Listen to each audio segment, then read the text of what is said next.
Alrighty, study guide problem number 3. Given the graph of f prime of x, boop, sketch the graph of f of x, boop, boop.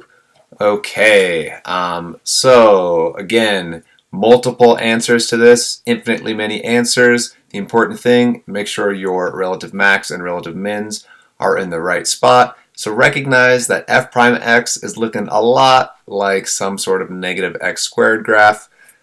Clearly not exactly like that, because if you look, the axis of symmetry and the vertex are shifted over to a y value, an x value of 3. So really, I did all that. Really, we know exactly what this function is because we're awesome and we already know how to do that.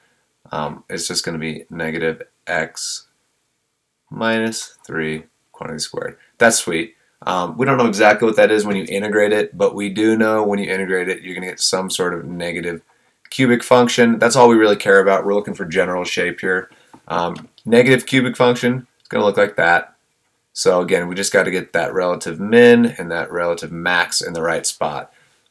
We know that those are going to happen at the zeros. And more importantly, we also know when the function has its maximum, the derivative have its maximum, we're going to have a point of inflection in our graph. Sweet. You know that if you're in my class. If you're not in my class, you may not know that. That's okay though. So again, we want to have a relative min at x value of positive 1. So it's going to come down, come up, increasing, point of inflection, it turns, and it's going up, and then we have another relative max at that x value. This is a really, really, really ugly graph, super lumpy. Sorry about that. You get the general idea though. So it happens at those x values right there, and we got that point of inflection right there. So it looks like that. Ugly, but totally what we're looking for.